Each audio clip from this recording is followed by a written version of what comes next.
68 mil focos de queimadas e o pior agosto desde 2010, em termos de qualidade do ar, de queimadas, sob alguns aspectos. É o pior momento já registrado na história brasileira, desde que há registros confiáveis. Mas o Brasil registrou 68.635 focos de queimadas só em agosto, de acordo com dados do programa Queimadas, do Instituto Nacional de Pesquisas Espaciais, o INPE. Em 2010, foram 90.444 focos detectados pelo satélite do Instituto Nacional de Pesquisas Espaciais. E considerando os dados históricos que o INPE coleta desde 1998, esses números, reconhecidos pelo governo federal, colocam o período como o quinto pior mês de agosto no total de focos de queimadas para o Brasil.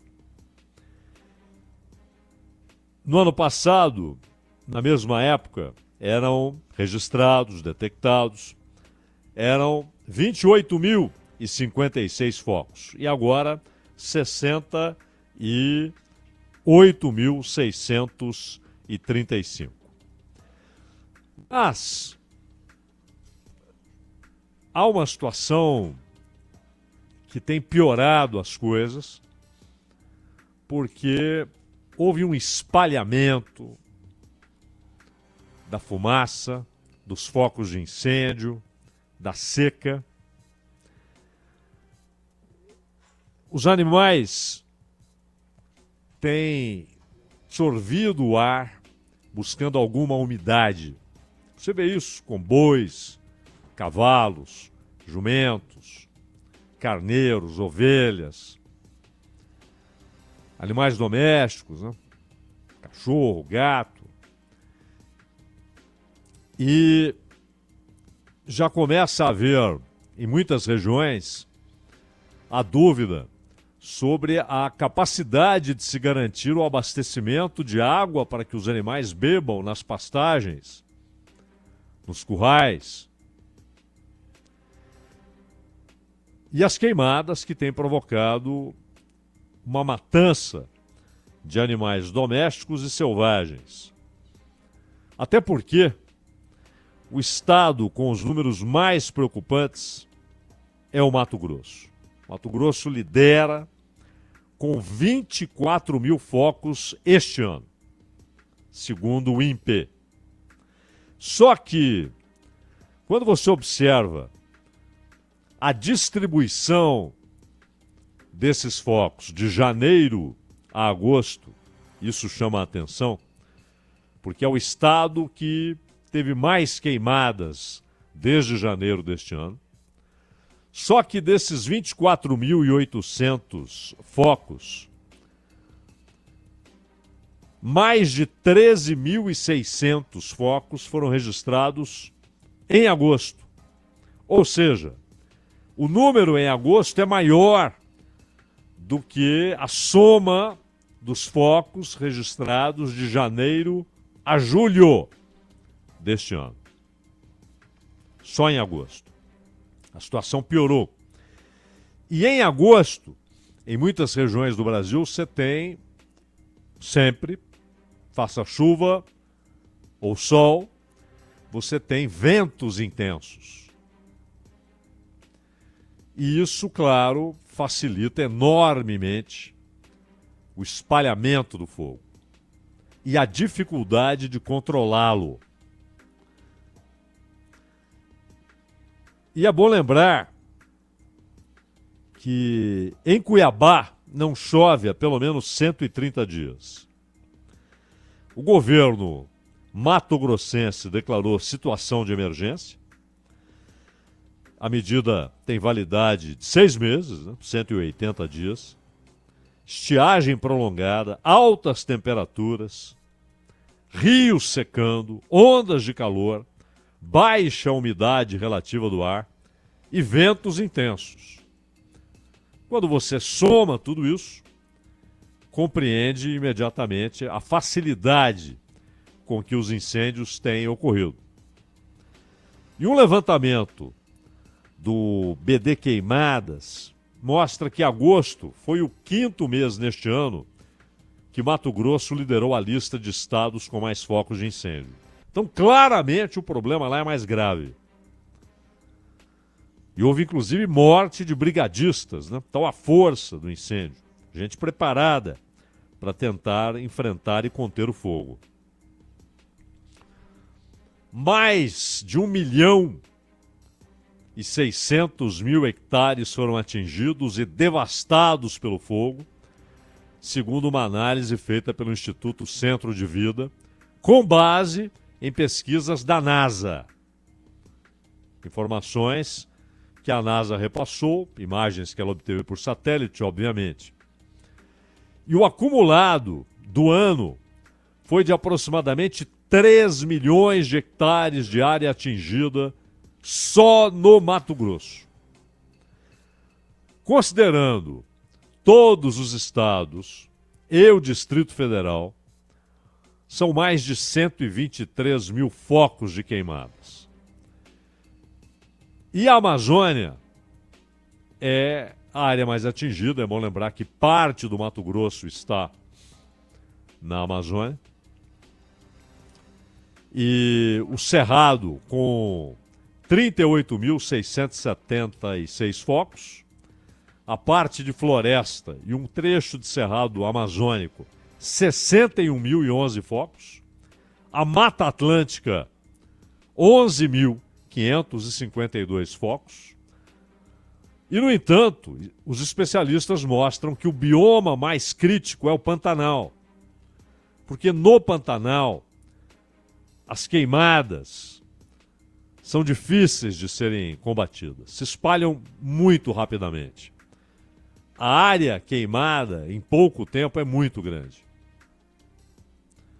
E há um problema adicional, porque ali do lado, na Bolívia, o problema tem atravessado 2024. Houve uma crise na Bolívia muito parecida em 2019. E agora, em 2024, o cenário pode ser ainda pior na Bolívia.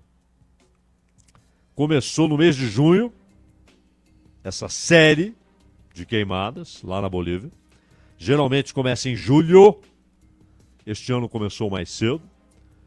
E esse começo precoce, associado ao tempo muito seco, extremamente quente, ameaça tornar a situação ainda mais crítica. E é claro, a fumaceira da Bolívia desconhece fronteiras e convenções humanas, né? E atinge fortemente o Brasil, o centro-oeste brasileiro. E aí vem um outro fenômeno. Todo mundo já estudou, já leu, já ouviu a respeito dos rios voadores. Então, é um fenômeno maravilhoso, formidável, não é? Você tem, em tempos normais, uma grande concentração de umidade na Amazônia. E com muita chuva. É uma região onde há, naturalmente, muita chuva. Rios enormes, caudalosos, profundos, alimentando de baixo para cima essa umidade o tempo todo. Uma temperatura propícia para formações de chuvas consistentes, porque as nuvens se formam com muita rapidez, com muita frequência, se acumulam e desce água e desce água. Que brasileiro não conhece a história de que em Belém os encontros são marcados ou para antes ou para depois da chuva, né?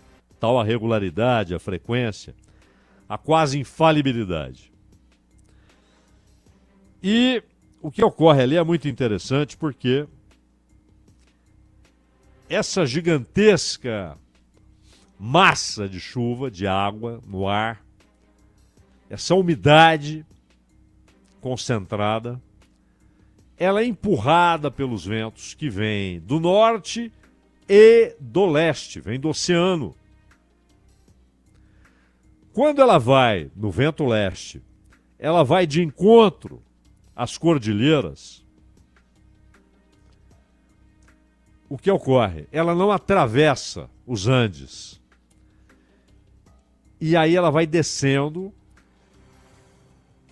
E exatamente por bater naquele maciço, ela desce com enorme força, velocidade, porém com regularidade. E vai molhando 3.000 quilômetros abaixo. A própria Bolívia, a Argentina, chega até ao Uruguai. E, claro, o Brasil. E não só o centro-oeste. Essa chuva, ela se espalha e chega ao sudeste e chega ao sul. É um fenômeno formidável. Uma expressão da sabedoria divina. Porém, essa seca, a redução tremenda dos rios. Aliás, eu vi hoje uma reportagem na TV Bandeirantes. O repórter mostrava o rio Acre. E ali um trecho em que normalmente a profundidade da água chega a 17, 18 metros. Há inclusive uma ponte e ali você vê a marca bem embaixo do ponto mais elevado da ponte, onde a água chega com frequência. Então esse rio, em um local onde a profundidade normal, corriqueira, é de 17, 18 metros, hoje é de 1,40 m, chegou a 1,30 m. Você atravessa andando. Virou um val do rio. Só que é o rio todo. Em alguns lugares daquele rio, relativamente largo, né, perto dos grandes rios amazônicos, é um rio pequeno, mas é um rio largo, se comparado com os rios do restante do país. Em alguns momentos, você tem a impressão que aquilo é uma avenida depois da chuva, né? Está o chão molhado. E é claro que rios mais rasos, menos água, menos evaporação, o que é naturalmente uma usina de umidade, de água e de chuva, passa a ser um alimentador do clima seco. E as queimadas espalhadas. E muitas, principalmente na parte da floresta, não é queimada de causa natural. No Cerrado você tem. Só que normalmente você tem quando vai chover.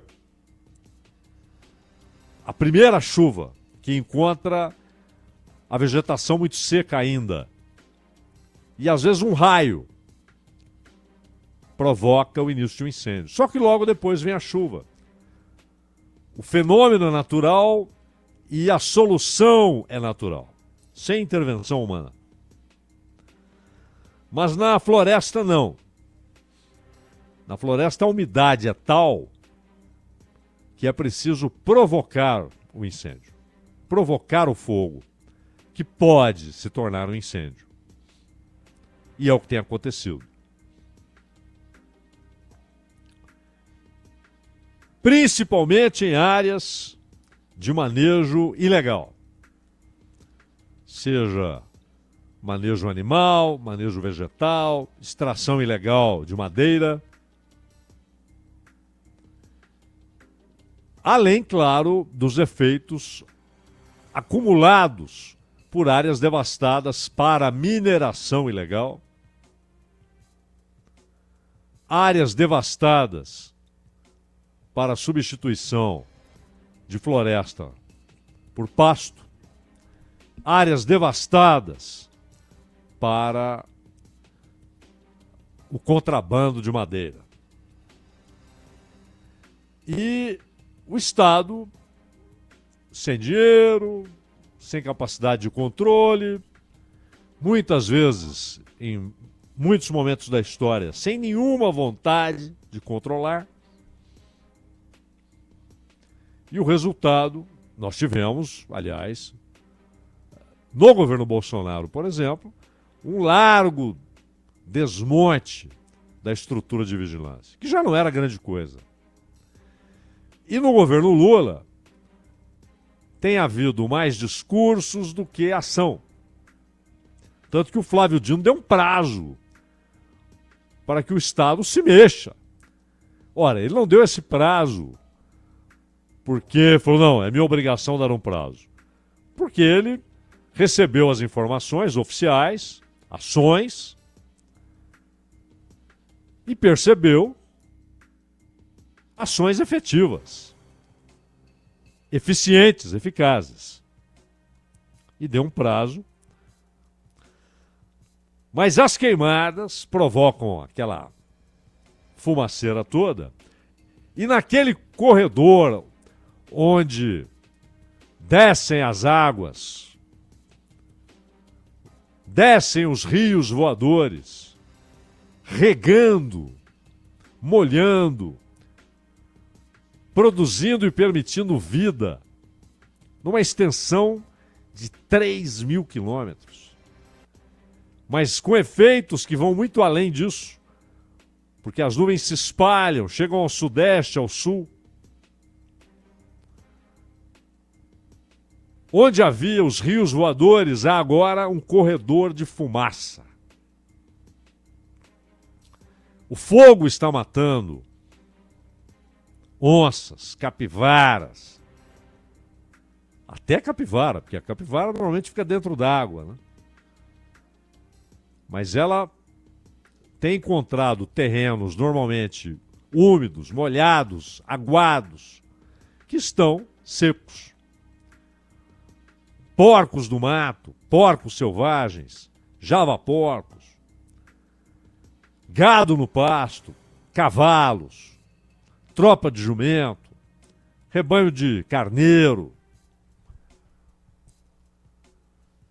E está produzindo também, inclusive no sudeste e no sul do Brasil, esse fenômeno que desce desde o norte, produzindo problemas sérios de saúde.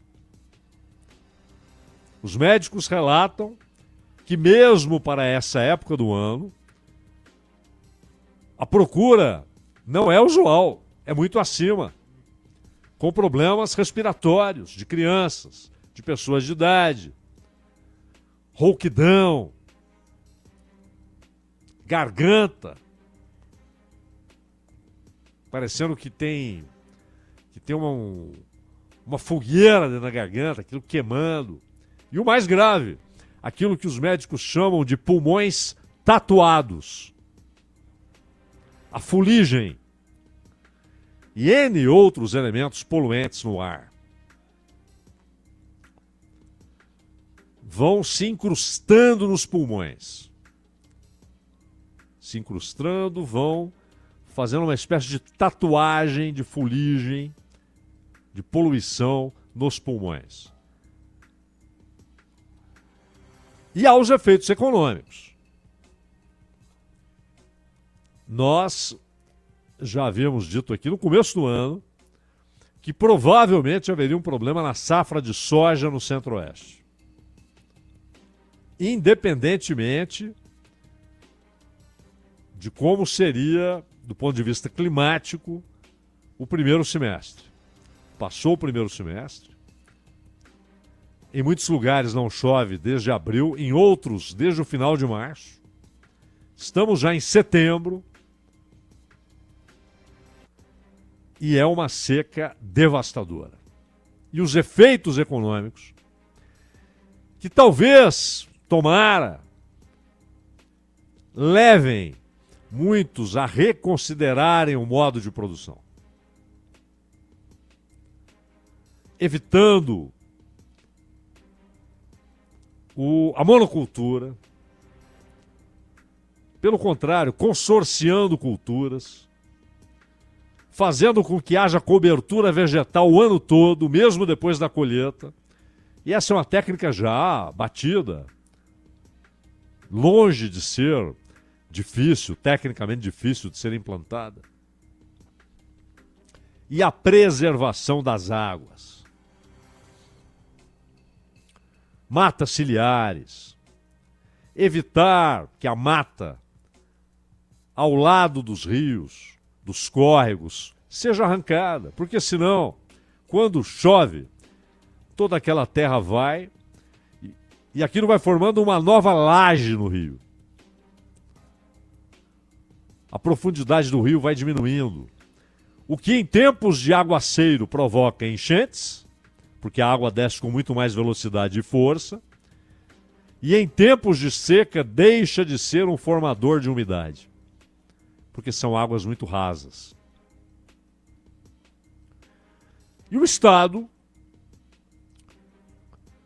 amarrado, tolhido pela dívida pública, pela incapacidade de investimentos, ele tem a obrigação histórica, moral, técnica de produzir,